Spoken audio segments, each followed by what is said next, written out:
don't know if you can notice, guys, but this stag beetle has obviously been eaten by something.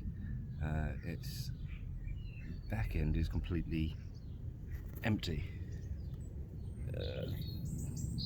If you can just see underneath that, but somehow it's still, I don't know whether I just caught it on its last legs, but it's still moving.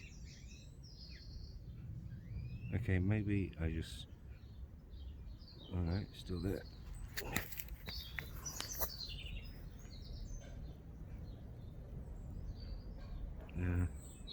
As you can see there, but it's obviously been eaten by something. I don't know what I can do for him, to be honest. But they've really scooped him out. They've really scooped him out. You see his eyes? And from the top,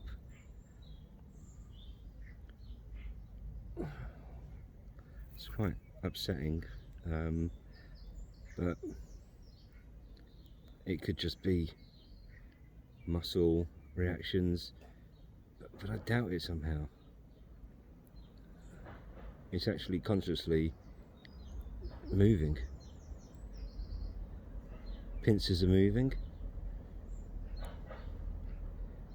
and the foot that it's got, it looks like it might be an ant's, just the way it's been kind of like chopped up.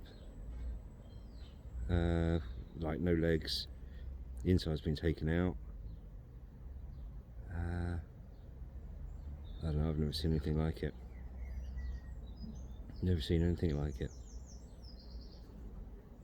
And I don't know what to do for it, to be honest. Now, I'm not a big fan of interfering with Mother Nature. I've never liked doing that. I don't think it's right. You know, the circle of life and the way things are. However, if man interferes and causes injury or harm or something to something natural, then I think we are obliged to assist and try and make it right. And obviously this is a completely natural event, as horrific as it may seem. The only thing I can do is obviously move it from where it is, so nobody in the garden will, you know, step on her. But there is definitely conscious movers there, and like I showed before, it's, I don't know what to do. Pain, suffering, it's tough, but man didn't interfere to cause this.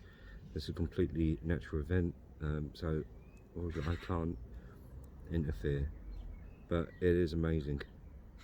It is amazing that,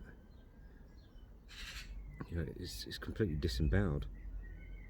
Completely disemboweled, yet it's got functional movement. They're not, I don't think they are just like, you know, electricity going through the body and just doing muscle spasms or something. There is conscious movement. Well, I thought it was interesting. I've no idea why I'm videoing it or even narrating it. Okay, I guess I'll keep you updated. I'm going to put them somewhere safe, and we'll go from there.